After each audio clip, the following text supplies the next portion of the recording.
चलो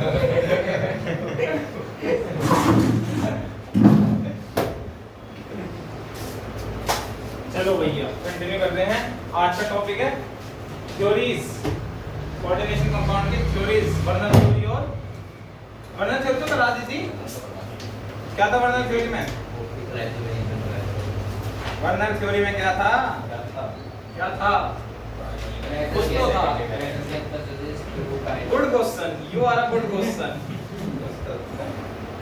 कुछ तो था, पढ़ाया था। वर्नर थ्योरी में एक तो वर्नर था, बाद में लगी उसकी थ्योरी की, दूसरा उसने थ्योरी दी थी।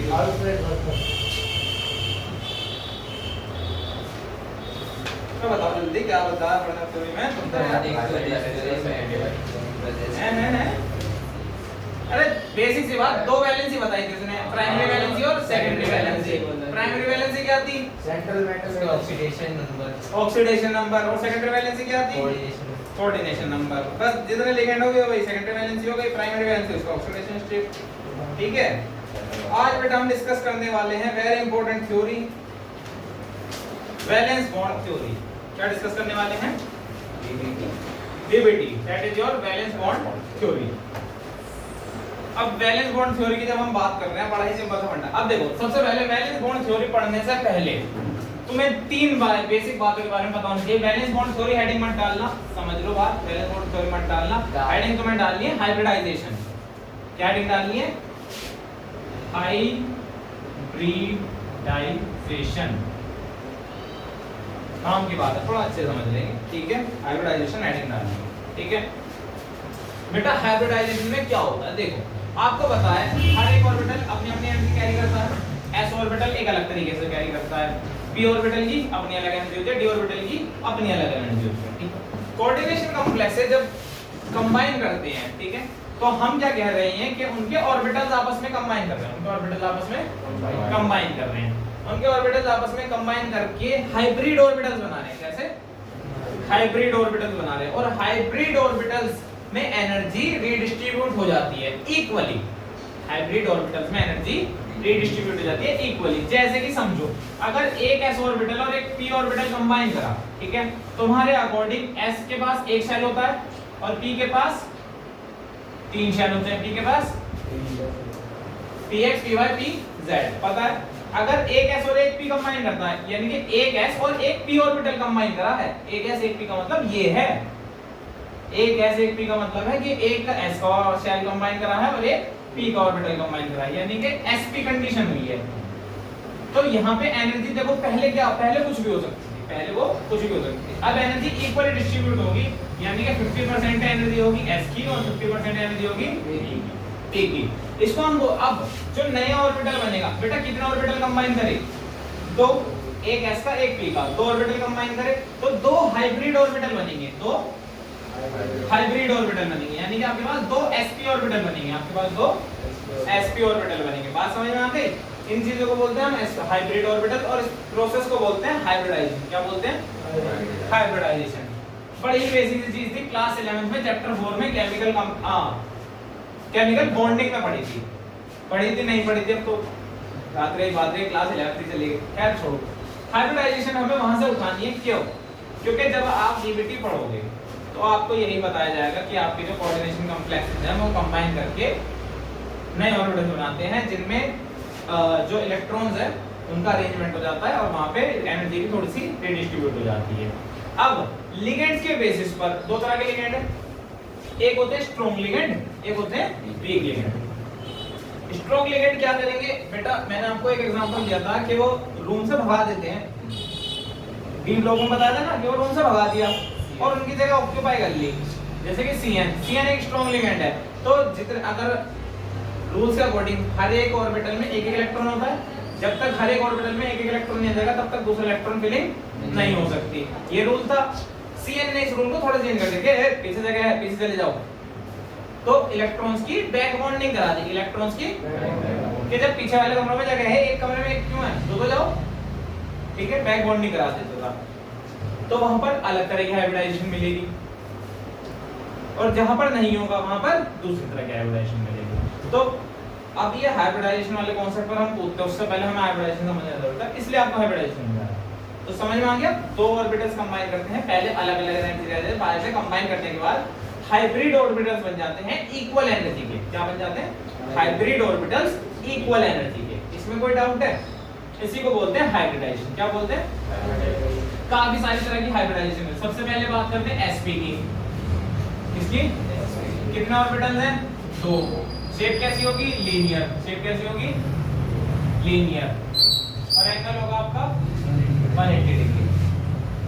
अगला आता है एक s और 2p कंबाइन कर जाएं, कितने ऑर्बिटल हो गए? 3। शेप कैसी हो जाएगी? Trigonal planar. कैसी हो जाएगी? Trigonal planar. एंगल होगा यहाँ पे 120 डिग्री का। ठीक है, शेप दिखा देता हूँ। देखो ये तो लीनियर शेप हो गई, ट्राइगोनल प्लेनर हो जाएगी ये। एंगल हो गया 120 डिग्री, एंगल हो गया 180 डिग्री। यहाँ पे कोई डाउट है? चलो जी आगे बढ़ जाते हैं। नेक्स्ट आता है आपका, अरे वाला लाइट ओपन करते हैं, ऊपर ऊपर ऊपर ऊपर वाले। नेक्स्ट आ जाता है आपका sp3। एक s होता है 3p ऑर्बिटल, मैक्सिमम 3 ही p होते हैं हमारे पास। बेटा यहाँ पर ऑर्बिटल कितने हो गए? 4। 4 के लिए शेप क्या आ जाएगी? टेट्राहेड्रल। बिल्कुल सही, याद रखना इनको। यहाँ पर एंगल कितना आएगा? 108 डिग्री 7 मिनट्स। 108 degree 7 minutes. अब मिनट्स वाला कॉन्सेप्ट मैं यहाँ बिल्कुल भी एक्सप्लेन नहीं करना है, क्योंकि क्लास 11th का यूनिट एंड डायमेंशन का कॉन्सेप्ट है। तो मिनट्स है से आपसे कोई पूछने नहीं वाला कि कितना मिनट कितना रेडियन होता है, कोई नहीं पूछने वाला। बस ये एंगल याद होना चाहिए। 108 डिग्री 9 मिनट होता है, 79 मिनट। 108 degree 9 minute. इसके बाद क्या हो जाएगा? p तो खत्म हो गया। जब p खत्म हो गया तो इसके बाद क्या आएगा? d। तो sp3d। कितने ऑर्बिटल हो गए? 5। क्या शेप हो जाएगी तुम्हारे अकॉर्डिंग? नहीं, यहाँ पे बेटा शेप होगी ट्राइगोनल बाइपिरामिडल। Trigonal bipyramidal. ठीक है, ट्राइगोनल बाइपिरामिडल। यहाँ पर एंगल क्या होंगे बेटा? 3 एंगल तो होंगे आपके 120 डिग्री के, और 2 एंगल होंगे आपके 90 डिग्री के। शेप देख लो, sp3 की शेप हो जाएगी टेट्राहेड्रल, यानी कि ये। ठीक है, यहाँ पे क्या आने वाला है हमारा? Central metal atom. यहाँ पे क्या आने वाला है? सेंट्रल मेटल है। ठीक है, अब लास्ट क्या बचा बेटा? That is next S. अच्छा, ट्राइगोनल बाइपिरामिडल है, इसकी शेप देख लो। इसकी शेप होगी ऐसे, इसकी शेप होगी ऐसे। देखो 2 90 डिग्री के एंगल आ गए, और बाकी के 3 आएंगे 120 डिग्री। बाकी के 3 आएंगे 120 डिग्री। आ रहा समझ में? ध्यान दे, ये 90, ये 90, ये वाला 120, ये वाला 120 और ये वाला 120। समझ में आया? ऐसे हैं ये।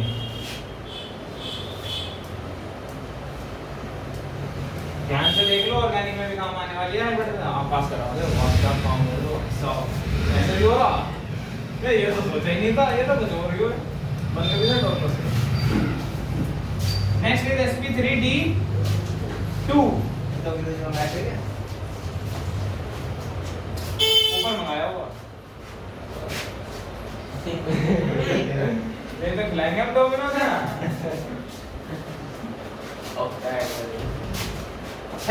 क्या हो जाएगा? ऑक्टाहेड्रल। एज यूजुअल ये तो आपको सभी को ही पता होगा, कोऑर्डिनेशन नंबर 6 में हर बार के करके आए हैं हम इसको, ऑक्टाहेड्रल को। ठीक है, तो इसकी शेप क्या आ जाती है? 1 2 3 4 5। यहाँ तक कोई डाउट है? आप बेटा ध्यान से सुनो, क्या क्या इंपॉर्टेंट है। sp3d और sp3d2 क्या आ गया इंपॉर्टेंट है? sp3d और sp3d2। और कुछ केसेस में sp3 भी आ सकता है, कुछ केस में sp3 भी आ सकता है। ठीक है, यानी कि टेट्राहेड्रल। अब तुम्हें ये ध्यान रखना, ये शेप कैसी होती है इनकी। इसकी शेप होगी टेट्राहेड्रल, इसकी होगी ट्राइगोनल बाइपिरामिडल, और इसकी होगी ऑक्टाहेड्रल। ऑक्टाहेड्रल के एंगल होंगे 2 आपके 90 डिग्री पर होंगे, और 2 120 डिग्री के एंगल होंगे, और एक इससे ज्यादा का होगा।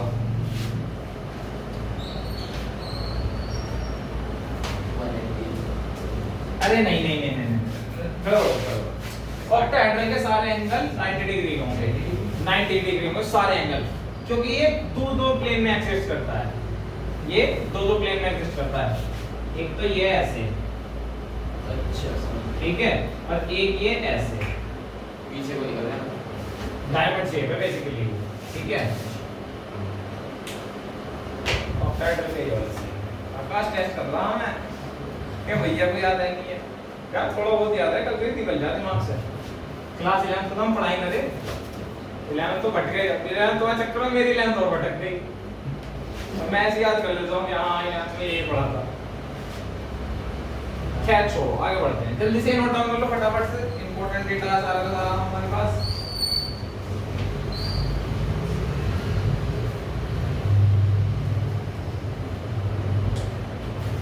After that, we will shift to valence bond theory. Basically हम समझने वाले हैं कि कंपाउंड की फॉर्मेशन हो रही है तो हो कैसे रही है, क्योंकि वैलेंस थ्योरी सारे कंपाउंड की फॉर्मेशन एक्सप्लेन नहीं कर पाएगी।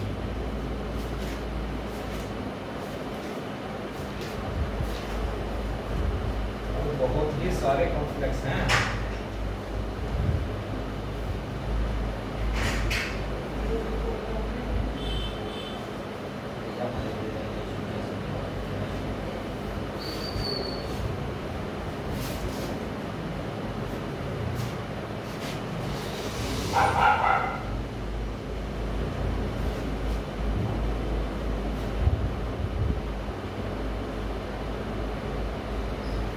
ले भैया वहां बात खत्म हो गई ना, पूछे सीधा कौन।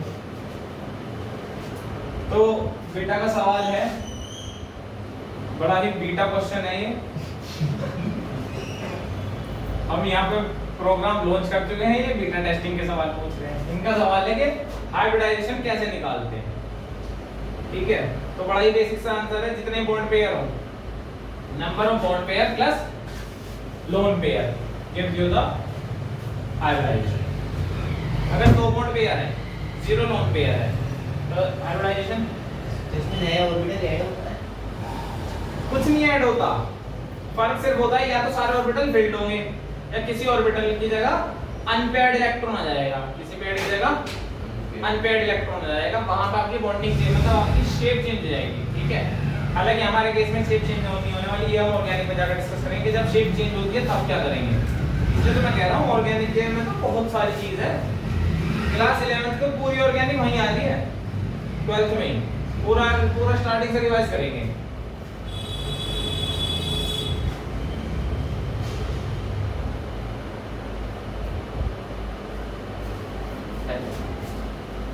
एडिंग मैनेजमेंट थ्योरी जरा रुक जा, सांस ले ले, भागाई करो तेजी भाग रहा बहुत ज्यादा। सॉफ्टवेयर भी तो सारे 90 हो गए, हाँ सारे 90 डिग्री में।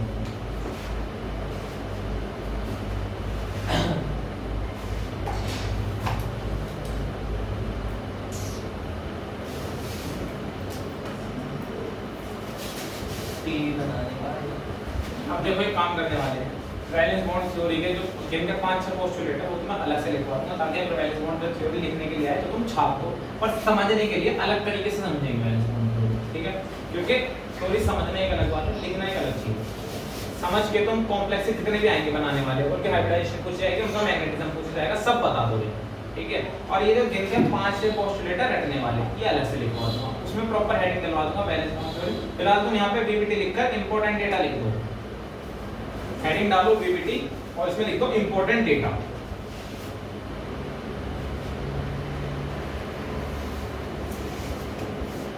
ब्रैकेट में इंपॉर्टेंट है, हाँ सबसे पहले तुम लिखो, मैंने बताया दो तरह के लिगेंड्स होते हैं, स्ट्रॉन्ग लिगेंड्स यानी स्ट्रॉन्ग फील्ड लिगेंड्स और week field ligands. Strong field ligands back bonding कराते हैं, week field ligands back bonding नहीं कराते हैं। अब ये चक्कर क्या है कि ये स्ट्रॉन्ग फील्ड लिगेंड होते हैं, वीक फील्ड लिगेंड होते हैं। देखो क्या होता है बेटा, ऐसे लिगेंड्स जो अपने इलेक्ट्रॉन तुरंत डोनेट करते हैं, जो अपना तुरंत इलेक्ट्रॉन पेयर तुरंत डोनेट करते हैं, वो क्या कहलाएंगे? Strong ligands. क्या कहलाएंगे? लिगेंड्स का काम है ही क्या? लिगेंड्स का काम यही है इलेक्ट्रॉन पेयर डोनेट करना। तो जो तुरंत कर रहा है वो स्ट्रॉन्ग लिगेंड, और जो नहीं कर पा रहा है वो जो नहीं कर पा रहा, उसके पीछे क्या कारण हो सकता है? बड़ा ही बेसिक सा सवाल है। वो बैक बॉन्डिंग कर सकता नहीं, वो तो बात की बात हो गई, वो क्यों नहीं कर पा रहा? जो वीक फील्ड लिगेंड है वो अपने इलेक्ट्रॉन पेयर क्यों नहीं डोनेट कर पा रहा? हाँ, कम की बात नहीं है, कारण ये है जो हमारा वीक फील्ड लिगेंड है उसकी इलेक्ट्रोनेगेटिविटी ज्यादा है, उसकी इसकी इलेक्ट्रोनेगेटिविटी ज्यादा है। अब अगर किसी कंपाउंड की तुम कहने लगो फ्लोरीन एक इलेक्ट्रॉन डोनेट कर देगा वो? नहीं, बिल्कुल नहीं करने वाला। तो फ्लोरीन कैसा हो गया हमारा वीक फील्ड लिगेंड, ऑब्वियस सी बात है। वहीं पर तुम साइनाइड से कहो कि अपने इलेक्ट्रॉन पेयर डोनेट कर दे, दो तरफ लोन पेयर ऑफ इलेक्ट्रॉन है, दो तरफ सी के पास भी है और एन के पास भी है, जिससे कहोगे उसके कर दे एमिटेंट लिगेंड है अगला, तो दो तुरंत डोनेट कर देगा। ठीक है, तो basically higher the electronegativity lower the ability to loan the donate the electron pair, hence weak field ligand. Lower the electronegativity higher the tendency to donate the electron pair, hence strong field ligand. तो सबसे पहले heading डालो week field ligands और उसमें लिखो DVT में अंदर। हां बीबीटी इंपॉर्टेंट डेटा, ये लिखना है ना बस। अब इसमें लिखना शुरू करो, ये इंपॉर्टेंट डेटा है जो तुम्हें बीबीटी समझने में काम आएगा। बाद में पोस्टुलेट्स लिखवा देंगे यार, कोई दिक्कत नहीं है। ठीक है, next heading is first heading is weak field ligands. ये फील्ड है F I E L D field, weak field ligands. ठीक है, इसमें लिखो higher the electronegativity, higher the electronegativity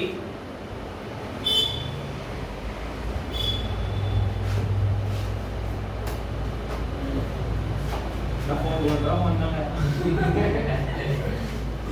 check कर लो, ये चल रही है नहीं चल रही? क्या देखो भाई, चल रही है बेटे, नहीं चल रही बंदला, हमने कुछ और रिकॉर्ड ना करा। चलिए चल रही है, तैयार हूं मैं। अरे बैठ जा बस, तू भी डायरेक्टर बन गई।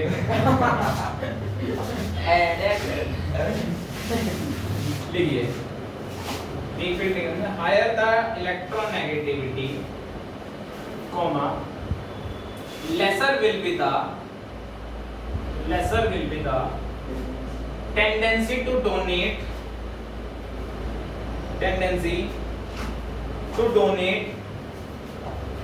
electron pair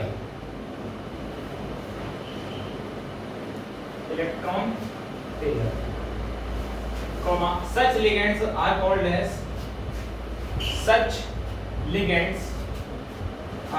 as weak field ligands।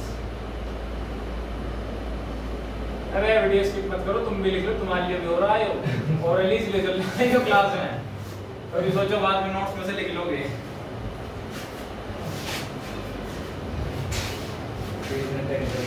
वो है ना, स्किप कर दो, इन्हें समझा रहे हैं, स्किप ना करें। पता हमें, तुम भी देख लो, कभी तो देखोगे। 10 सेकंड पीछे 10 सेकंड पीछे गई। चलो next point is when donor atoms are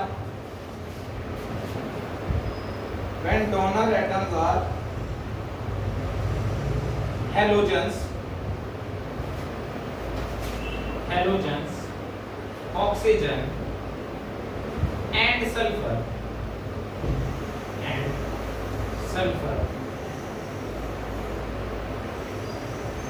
are weak field ligands। तो बेटा ऐसे लिगेंड जहां पर डोनर एटम या तो आपका हेलोजन हो या फिर ऑक्सीजन हो या फिर सल्फर हो, ऐसे लिगेंड्स को हम बोलेंगे वीक फील्ड लिगेंड्स। ठीक है, एग्जांपल लिख लो, बहुत सारे हैं, जल्दी जल्दी कॉमा लगाते देखते चले जाओ बस। F- Cl-, Br-, I-, OH-, H2O, ठीक है, COO - COO यानी कि ऑक्सीडेटिव आयन की बात कर रहा हूं।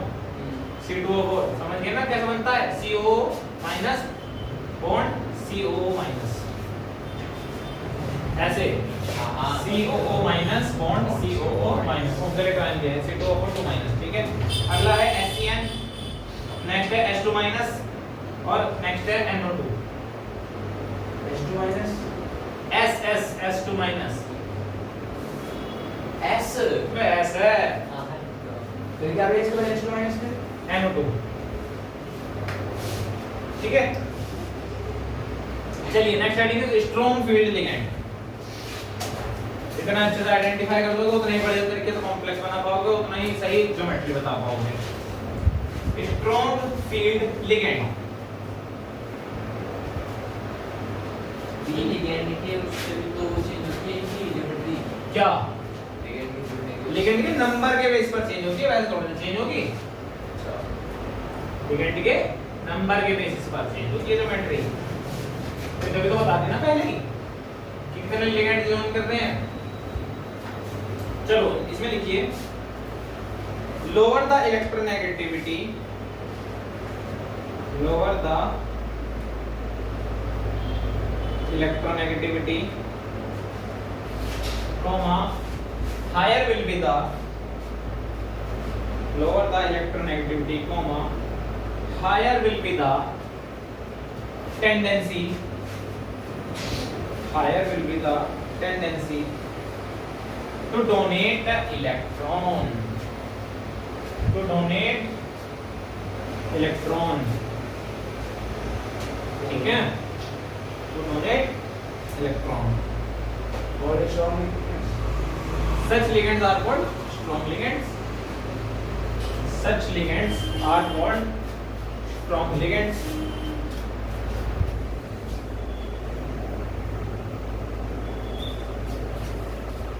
ये भी आ सकता है क्वेश्चन। हाँ, क्वेश्चन ये आ सकता है which ligands are strong ligands? Give example. MCQ में आ जाए out of the following which one is a strong? अरे हाँ MCQ में आ सकता है, बिल्कुल सही। इस बार का MCQs है 4 से भी 10 से जहाँ चारों लिगेंड दे दी, पूछ लिया out of the following which one is a strong ligand या which one is a weak ligand. दिमाग में चला गया, अगर सही सवाल हो बिल्कुल आ सकता है, पूरी पॉसिबिलिटी है। शाबाश। When donor atom is yes, when donor atom is carbon, carbon, nitrogen, phosphorus, when donor atom is carbon, nitrogen, phosphorus, such ligands are called strong ligands. Such ligands are called strong ligands. Example, example लिखते चले जाओ जल्दी से। CN, NC, NC, CO, NO2, NCS, EN, C6H5, whole P, और भी P, capital P,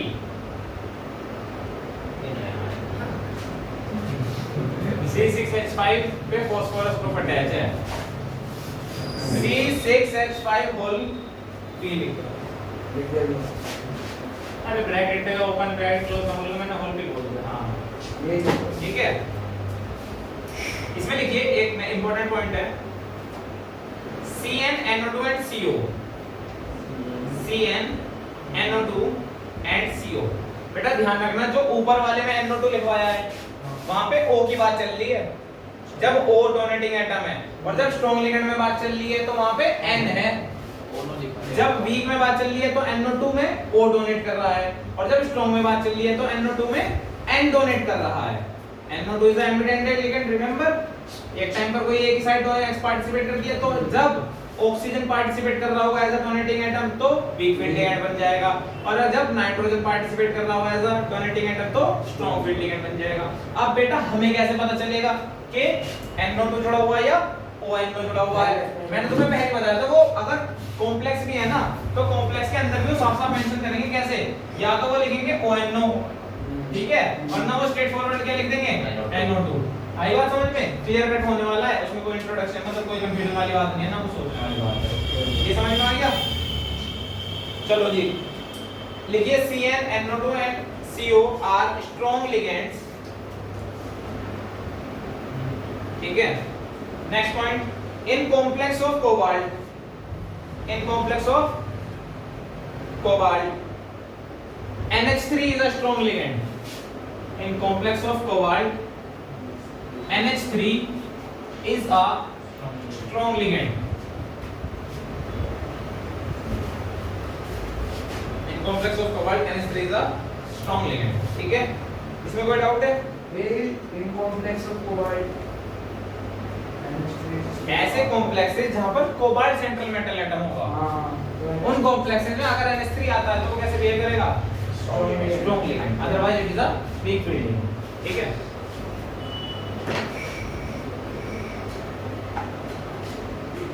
हाँ एक और इंपॉर्टेंट पॉइंट बेटा एग्जाम में बिल्कुल आ सकता है, एनसीईआरटी का ही पॉइंट है, एनसीईआरटी में थोड़ा सा छुपा के दे रखा है, हम यहाँ पे क्लियर लिखवा रहे हैं। इन केस ऑफ कॉम्प्लेक्स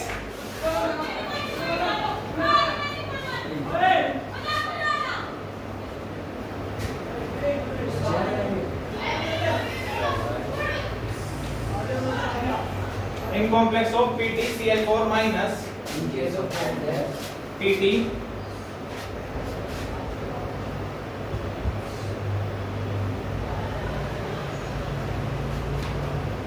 लड़ाई हुई है? in complex of PtCl4 minus Cl will act as a अच्छा 2 minus है, Cl will act as a strong ligand, Cl will act as a strong ligand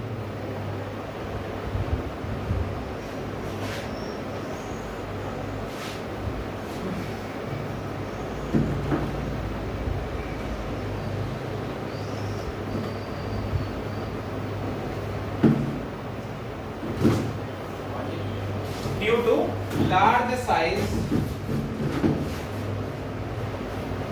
due to large size। अब बेटा बात समझो कि होगा क्या है, बात कर रहे हैं वैलेंस बॉन्ड थ्योरी की, ठीक है, VBT वैलेंस बॉन्ड थ्योरी।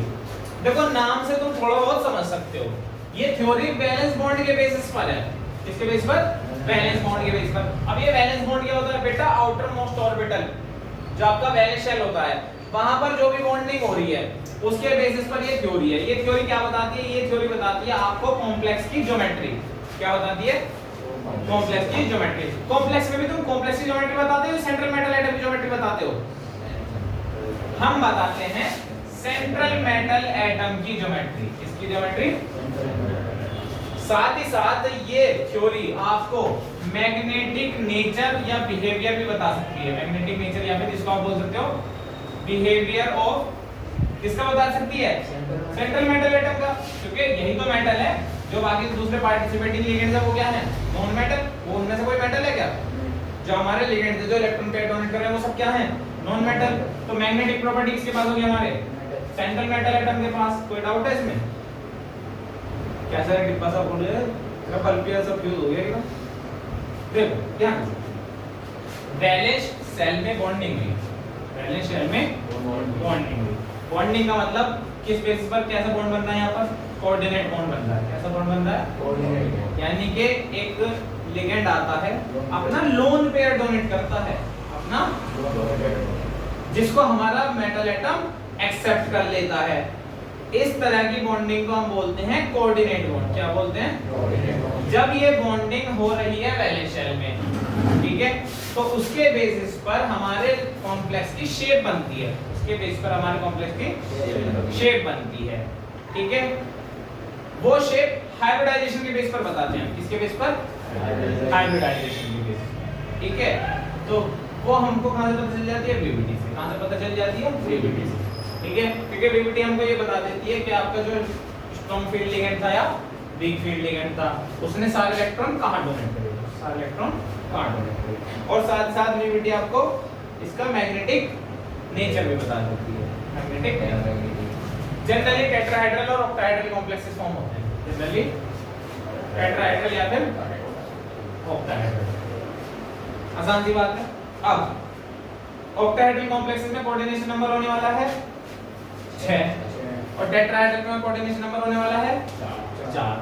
तो सवाल ये आता है कि भैया वहां पर स्क्वायर प्लेन में क्यों बन रहे थे, सवाल ये आता है भैया वहां पर स्क्वायर प्लेन में क्यों बन रहे थे। बेटा वहां पर आप क्या पढ़ रहे थे, आइसोमेरिज्म, क्या पढ़ रहे थे, ज्योमेट्रिक आइसोमर्स पढ़ रहे थे, ठीक है, क्या पढ़ रहे थे, ज्योमेट्रिक आइसोमर्स पढ़ रहे थे। सिंगल प्लेन में बात चल रही थी, ठीक है। यहाँ पर हमारे पास प्लेन की कोई बाउंडेशन ही नहीं है, यहाँ पर हम कहीं भी डाल सकते, अच्छा कहीं भी डाल सकते, तो एक्चुअली में क्या पॉसिबल है, फिर टेट्राहेड्रल ज्योमेट्री पॉसिबल है 4 के लिए, तो वही बनेगी, ठीक है। तो देखो बीबीटी में होता क्या है, कुछ पॉइंट्स हैं तुम्हें पढ़कर बताता हूं। In this approach the basic assumption made is that metal ligand bond arises by the donation of pair of electrons by ligand to the metal atom। ये बात बताइए कि ये जो बॉन्डिंग होती है ये तब होती है जब लिगेंड अपना lone pair of electron central metal atom को देता है, पहली बात। दूसरा, in order to accommodate these electrons the metal ion must possess requisite number of vacant orbital। अब ये जो इनकमिंग इलेक्ट्रॉन्स हैं, अगर हमारे सेंट्रल मेटल एटम को ये इलेक्ट्रॉन्स एक्सेप्ट करने हैं तो उसके पास उतने वैकेंट ऑर्बिटल्स भी तो होने चाहिए, उसके पास उतने वैकेंट ऑर्बिटल्स भी तो होने चाहिए। दूसरी बात, ठीक है। Now these orbitals are obtained by hybridization of the orbitals। ये ऑर्बिटल कब मिलते हैं? by the hybridization, by the hybridization।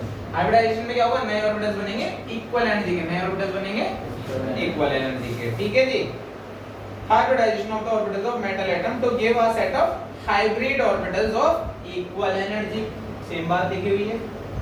Next number 4, sometimes the unpaired electron pair up fully as possible prior to hybridization, thus making some n-1 d orbitals vacant। The central metal atom that makes the, अब यहाँ पर concept आता है बेटा inner d complexes और outer d complexes BBT में। तो मैं तुम्हें इनडायरेक्टली BBT पढ़ा चुका हूँ आदि, यार ये बी फील्ड स्ट्रॉन्ग फील्ड लिगेंड यही तो डिस्कस करें हमने, ठीक है। कोऑर्डिनेट कौन कैसे बना, BBT हमने वो BBT का पॉइंट है, ठीक है। अब हम बात करते हैं कि हाइब्रिडाइजेशन में डिस्कस कर चुके हैं कि अगर इनकमिंग इलेक्ट्रॉन को अकोमोडेट करना है तो हाइब्रिडाइजेशन करनी होगी, इनकमिंग इलेक्ट्रॉन्स को लाने के लिए, नए ऑर्बिटल बनाने के लिए इक्वल एनर्जी के, ठीक है, ऑब्वियस सी बात है। और किसके बीच हाइब्रिडाइजेशन होगी?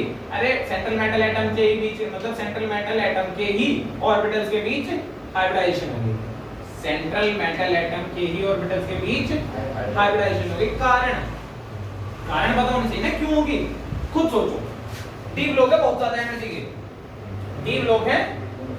अब अगर किसी के पास 4s आ गया है जो कि सभी डी ब्लॉक एलिमेंट्स के आसपास आता है, 4s आ गया तो 4p भी आ गया होगा और 4d भी आ गया होगा और 3d तो था ही।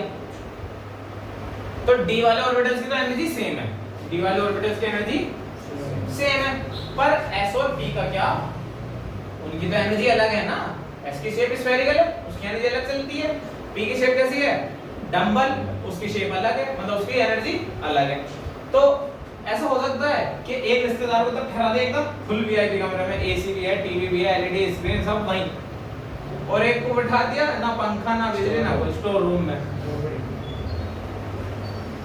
है ना। दोस्तों को उठाया एसी वाले नंबर, फूफा जी को उठा दिया कहाँ, जीजा जी को, जीजा जी फूफा जी क्या रिश्तेदार नाराज, फिर निकाह मरना, फिर तो होली शादी, फिर पहले जीजा जी को मनाओ रिश्तेदार को, ऐसे होता है ना। तो हमने क्या करा, पूरा घर ही रेनोवेट करवा दिया, हर कमरे में एसी, हर कमरे में एलईडी, सब ठहरो, कोई नाराज नहीं होने वाला। होटल बना दे, पर नाराज होने वाले फिर भी हो जाए, यार वो छोड़ो रिश्तेदारी की बात अलग,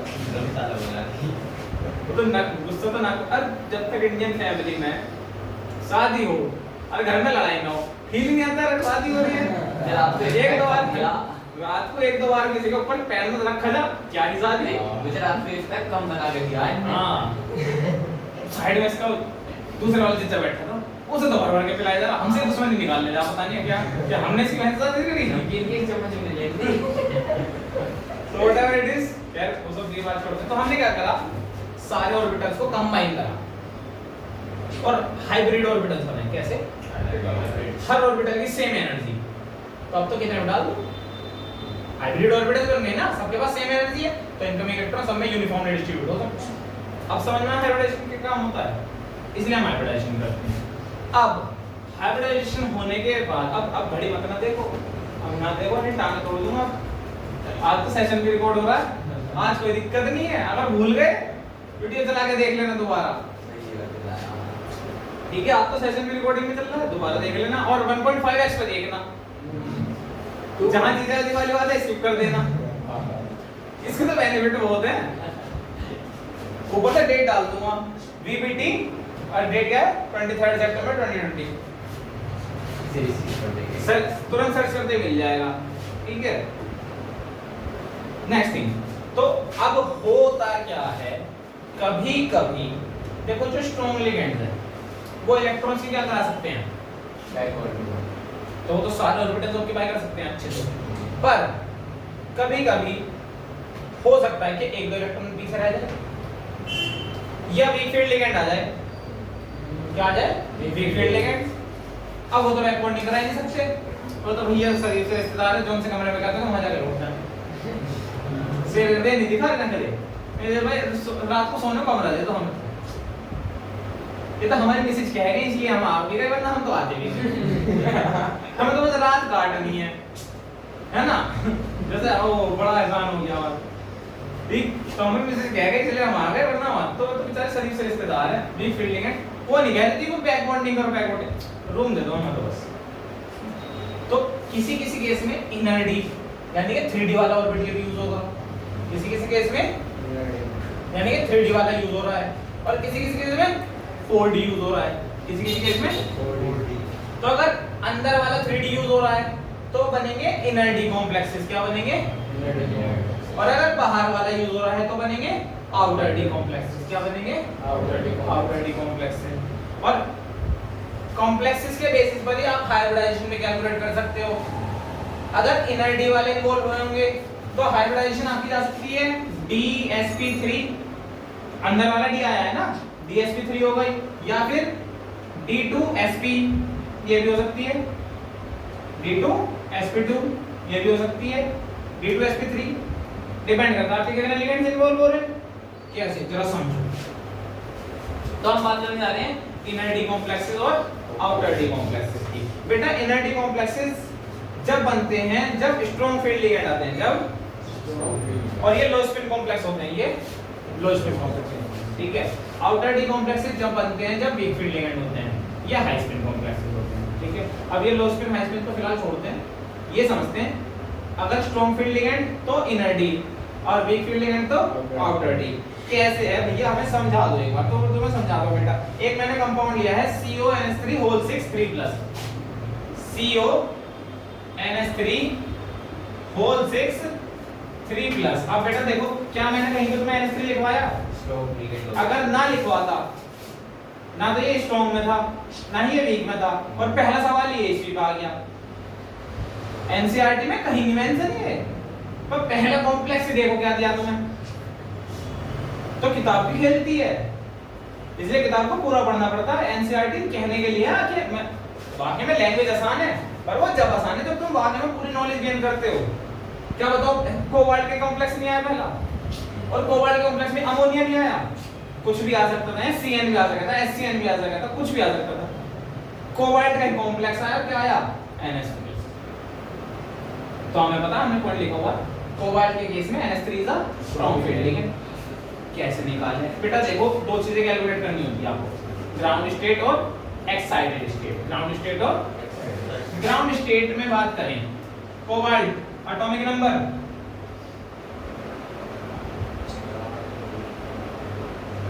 जल्दी 27 27, कॉन्फ़िगरेशन 4s2 3d7, कोई डाउट है, यही तो है ना। RN कोर होगा 18 19 20 और 7 27, कोई डाउट है। अब आ जाओ जी एक्साइटेड स्टेट, क्या आ गया भैया, एक्साइटेड स्टेट। एक्साइटेड स्टेट यानी कि कोबाल्ट का ऑक्सीडेशन नंबर कितना आ चुका है, एंटिटी पर कितना है, क्या बताया रखा है, अगर एंटिटी पर चार्ज है तो वही चार्ज किसका हो जाएगा, सेंट्रल मेटल एटम का ऑक्सीडेशन स्टेट कितना चार्ज हो गया, +3। एटॉमिक नंबर था 27। अब कॉन्फ़िगरेशन में 3 इलेक्ट्रॉन जा चुके हैं, तो अब कॉन्फ़िगरेशन क्या हो जाएगा, 4s 0 3d6। हाँ बिल्कुल सही, बस यही ध्यान रखना है। ये तुम इसलिए खेल गए क्योंकि डेवलपमेंट तुम्हें बता दिया गया था पहले ही, वरना कहां से निकालते, d से। क्या अच्छा 3 इलेक्ट्रॉन नहीं, पहले तो d के बाहर करो, पर बाहर तो d है ना, तो पहले तो d के बाहर करो। पर तुम्हें पता है कि ओह ये तो रट रही बात, अभी बढ़िया ना ध्यान में। तो सबसे पहले कम एनर्जी किसकी होती है, s की, तो पहले बाहर कहां से जाएगा, s से, उसके बाद कहां से जाएगा, d से, है ना। अब ये कॉन्फ़िगरेशन मतलब d में तो 6 इलेक्ट्रॉन है, ये लो जी मैंने बना दिया 3d रेडी है ना, 1 2 3 4 और बेटे 5। अजीब वाह, 1 2 3 4 5 और जी 6। आगे मेरे पास क्या है बेटा, मेरे पास 4SB है और बेटा मेरे पास 4PB है, क्योंकि मुझे इनकमिंग कितने डालने हैं, 6 डालने हैं ना, तो इनके तो जरूरत पड़ेगी। कैसे जरा देखो। अब बेटा कोबाल्ट के केस में ammonia is a strong field ligand, हमें ये बात पता है। अगर अमोनिया एक स्ट्रॉन्ग फील्ड लिगेंड है तो ये क्या करा देगा, बैक बॉन्डिंग ऑफ इलेक्ट्रॉन्स। क्या करा देगा, बैक बॉन्डिंग ऑफ इलेक्ट्रॉन्स। अजीब वाह, बिल्कुल ठीक। तो ये वाला इलेक्ट्रॉन आया यहाँ पे, ये वाला आया यहाँ पे और ये वाला आया यहाँ पे, हटा दो इन्हें। ये था मेरा ग्राउंड, मतलब चलो ग्राउंड स्टेट तो मैंने बनाया ना, आपका एक्साइटेड स्टेट ही बना रहा मैं सीधा। ये हट गया, ये हट गया और जी ये यहाँ से यहाँ आ गया, वो वाला आया, वो वाला यहाँ आ गया। बेटा कितने चाहिए थे तुम्हें, 6 ऑर्बिटल। क्या 6 ऑर्बिटल मिलने गए, 3 4 5 और 6। एक लोन पेयर यहाँ पे आया, यानी कि एक NH3 यहाँ, एक NH3 यहाँ, एक NH3 यहाँ, एक यहाँ, एक यहाँ, एक यहाँ। 6 के एक्टिवेट हो गए, 6 के एक्टिवेट हो गए। अब अगर इन्हें एक्टिवेट करना पड़ा होगा तो क्या हाइब्रिडाइजेशन नहीं हुई होगी, अलग अलग एनर्जी के ऑर्बिटल थे ना, सबने कंबाइन करके हाइब्रिड ऑर्बिटल्स बनाए होंगे, हाइब्रिड ऑर्बिटल्स की एनर्जी सेम रही होगी। तो ये सारे के सारे हमारे हाइब्रिड ऑर्बिटल्स बने। तो सवाल यह था कि हाइब्रिडेशन क्या रही, बेटा तुम्हारे सामने आंसर है, दो तो डी के, एक एस का और 3 पी के। तो बेटा तुम्हारी जो हाइब्रिडाइजेशन बनी वो बनी D2sp3। क्या बेटा ये बैक बॉन्डिंग का केस नहीं था, क्या ये स्ट्रॉन्ग फील्ड लिगेंड का केस नहीं था, स्ट्रॉन्ग फील्ड लिगेंड्स के केस में इनर डी कॉम्प्लेक्स नहीं बना क्या, ये बीबीडी कहती बनाना ही इनर डी कॉम्प्लेक्स, प्रूफ नहीं करा आपके सामने, सारी चीज प्रूफ करी। तो ये कैसा बना, इनर डी कॉम्प्लेक्स। कैसा बना, इनर डी कॉम्प्लेक्स। अब सवाल आता है भैया इसकी ज्योमेट्री क्या होगी, खुद देख लो, 3 4 5 6 क्या हो जाएगी, ऑक्टाहेड्रल। क्या हमें इस बात में कोई डाउट है, कोऑर्डिनेशन नंबर इसका कितना था, वहां से भी हमें पता था इसकी शेप कैसे आनी है, ऑक्टाहेड्रल। अब सवाल आता है भैया इसका मैग्नेटिक नेचर कैसा होगा। बेटा मैग्नेटिक नेचर की बात कर लेते हैं। बेटा अगर अनपेयर्ड इलेक्ट्रॉन होता तो कैसा हो जाता, पैरामैग्नेटिक। क्या अनपेयर्ड इलेक्ट्रॉन है, एक भी अनपेयर्ड इलेक्ट्रॉन नहीं है। जब अनपेयर्ड इलेक्ट्रॉन नहीं होता तो ज्योमेट्रिक मतलब मैग्नेटिज्म कैसा आ जाता है, डायमैग्नेटिक। कैसा आ जाता है, ये तो स्पेलिंग खराब हो गई था, डायमैग्नेटिज्म। क्या हो जाएगा, डायमैग्नेटिक। कोई डाउट है इसमें, तो डायमैग्नेटिक। पर इन केस अगर पैरामैग्नेटिक होता, अगर मान लो एक अनपेयर्ड इलेक्ट्रॉन है, अब ये कैसा हो गया, पैरामैग्नेटिक। इसका बोहर मैग्नेट हम पूछ लेते हैं, मतलब इसका मैग्नेटिक मोमेंट पूछ लिया आपसे। क्या पूछ लिया, इसका मैग्नेटिक मोमेंट। तो बेटा मैग्नेटिक मोमेंट के लिए फॉर्मूला होता है √n+1,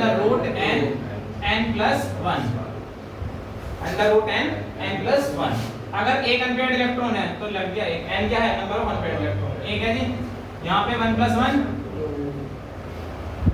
2, 2 1 2, अरे नहीं ये अच्छा ये आएगा 2, n+2।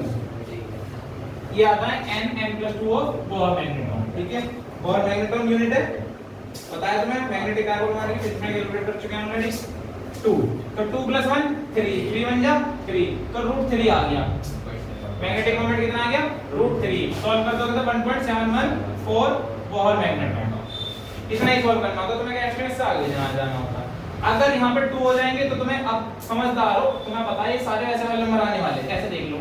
2 हो गया, 2 + 2 4 और 4 2 जा 8। तो यहाँ पे अगला क्या आएगा, √8। √8 के बाद सीधे तुम्हें मिलेगा 3 पे √15, अगला मिलेगा फिर √24। करके देख लो, यहाँ लगा दो 3, ये तो 2 ही रहने वाला है ना। अब कर दो 3, 3 2 जा 6, 6 3 जा 3 2 6 नहीं, 3 2 5। अच्छा हाँ 3 है तो 5 और 5 3 जा 15। ये लो जी 15। आगे कर दो, अब क्या कितने कर दो, 4 4 और 2 6 और 6 4 जा 24 नहीं है क्या। बस इनके रूट की वैल्यू ध्यान रखना। रूट की वैल्यू मैं तुम्हें थोड़ा सा आइडिया दे सकता हूँ। देखो इसकी कितनी आई है, 1, इसकी आ जाएगी 2, इसकी आ जाएगी 3, इसकी आ जाएगी 4। ठीक है, फिर इसकी आएगी 7, इसकी भी आएगी 7, इसकी आएगी 8, इसकी आएगी 9। ठीक है, और फिर आगे चलने में मतलब यहाँ पे 1 है, यहाँ पे 2, ऐसी है कुछ।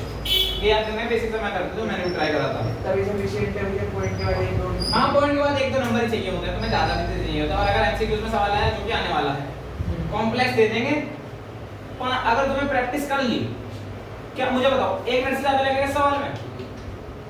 1 मिनट से ज्यादा कभी नहीं लगने वाला। कारण जो कंपाउंड दिया, लिगेंड तुम्हें साफ साफ दिख गए 6 हैं, वो भी छोड़ो। सेंट्रल मेटल एटम है 1 से 30 के बीच वाले ही आने वाला, उससे ऊपर वगैरह आने वाला, यानी कि हमारी 3D सीरीज आने वाली। 3D सीरीज तुमने रट रखी है, स्टार, टीवी, केबल में, फीको, नीको, जन, जिंक तक पूरा याद रखो। यही स्टार और उंगलियों पे रख लो। कैसे? स्टार, टीवी, केबल में, फीको, नीको, जन। जहां पे रुके 24, 25, 26, 27, 20 से चल रही है ना कितनी बार, इसके बाद 24, 25। 4s2 से ध्यान रखना है, 4s2 तुम्हारा 20 है, 4s2 तुम्हारा 20 है, क्योंकि हमारा लास्ट इलेक्ट्रॉन डी में एंटर करता है, इसलिए वो डी ऑर्बिटल के इलेक्ट्रॉन थे, मतलब इसलिए वो डी ऑर्बिटल के थे ना, डी ब्लॉक था, 3D सीरीज थी, 3D 1 से शुरू होता था। पर जब इलेक्ट्रॉन निकलने होंगे सबसे पहले एस से निकलेंगे, क्योंकि ये लोअर एनर्जी का ऑर्बिटल है। गलती होगी 100%, कॉन्फिडेंस आएगा, और कॉन्फिडेंस में पहले इलेक्ट्रॉन यहां से निकाल दो, हमेशा ध्यान रखना एस से निकालना, ठीक है। दूसरा केस, मान लो बैक बॉन्डिंग ना हो, वीक फील्ड लिगेंड हो गई, तो क्या होगा? ये बैक बॉन्डिंग होने की ना है, तो फिर यहां से शुरू होगा 1 2 3 4 5 और 6, फिर वो 4D वाले यूज होते हैं, फिर वो क्या बन जाता आपका? Outer D complex. क्या बन जाता? Outer D. बस इतना सा है, ठीक है। That's it for today. कल हमारी आगे थ्योरी भी खत्म हो जाएगी, नोट्स में से आपको ग्रुप में भेज दूंगा, लिख लेना। यहाँ पे समझाने का काम था, समझा दिया हमने, ठीक है। जो बचा हुआ हिस्सा है वो आप उसको नोट डाउन कर लेना। और कल हमारी लास्ट थ्योरी बची crystal field theory. Crystal field theory तो और ज्यादा आसान है, वो तो बस d2x और d2y पे चल रही है, dx2y to dz2। उसमें बेसिकली हमने क्या करा है, d ऑर्बिटल्स को ना स्प्लिट कर दिया, dxy, dyz, dzx, वो एक ऑर्बिटल बना दिए eg ऑर्बिटल्स, और dx2, y2 और dz2 ये बना दिए t2g ऑर्बिटल्स। इनके बीच का एनर्जी गैप है, वो एनर्जी गैप की फीलिंग है, उसके बीच पर थोड़ा सा एक्सप्लेनेशन है कॉन्सेप्ट का। क्रिस्टल फील्ड थ्योरी खत्म, कोऑर्डिनेशन खत्म। कोऑर्डिनेशन में फिर सवाल इंपॉर्टेंट क्या मैंने बताया, optical isomerism important, geometrical isomerism important, hydrate isomers याद है जिसमें वाटर मॉलिक्यूल का अंदर बाहर आयन के सॉल्वेट बनता था, वो इंपॉर्टेंट है, ठीक है। इसके अलावा बेटा वर्नर थ्योरी तो इतनी इंपॉर्टेंट नहीं है, वैलेंस बॉन्ड थ्योरी बहुत इंपॉर्टेंट है। वैलेंस बॉन्ड थ्योरी से मैं तुम्हें अभी तुम्हारे सामने 10 सवाल खड़े कर सकता हूं मैं इसमें से। बैक बॉन्डिंग कहां पे हो रही है, स्ट्रॉन्ग फील्ड लिगेंड क्या, वीक फील्ड लिगेंड क्या, इनर डी कॉम्प्लेक्स क्या है, आउटर डी कॉम्प्लेक्स क्या है, कब बन रहे हैं कब नहीं बन रहे हैं, ज्योमेट्री क्या है, हाइब्रिडाइजेशन क्या है, सब पूछ सकता हूं। मैग्नेटिज्म पूछ सकता हूं, मैग्नेटिक वैल्यू पूछ सकता हूं कि मैग्नेटिक मोमेंट कितना है, कितने सवाल खड़े कर दूंगा इसमें, है ना, बहुत ज्यादा इंपॉर्टेंट है ये। तो मैंने बताया ना, ये पैटर्न में पढ़ा रहा हूं थ्योरी की। जब अगर वहां पे सवाल आया कि राइट इन ब्रीफ या explain in brief valence bond theory, उसके भी 5 पोस्टुलेट अलग से लिखवा दूंगा, छाप कर देना, 5 नंबर पूरे मिलेंगे अगर आई तो। अगर थ्योरी कभी आती नहीं है केमिस्ट्री में, कहां पूछ रहे थ्योरी, बट अगर आ गई तो वो भी लिखवाएंगे, छाप देना, काम खत्म, पूरे 5 नंबर मिलेंगे। कोई doubt? That's it for today. और बाहर को देख लो, भाई खड़े होंगे 9th वाले बाहर में, बाहर खड़े रहे। टाइम क्या हो गया था बाबू? 6:55 देख ले, ऑन टाइम खत्म कर दिया मैंने। तो मैच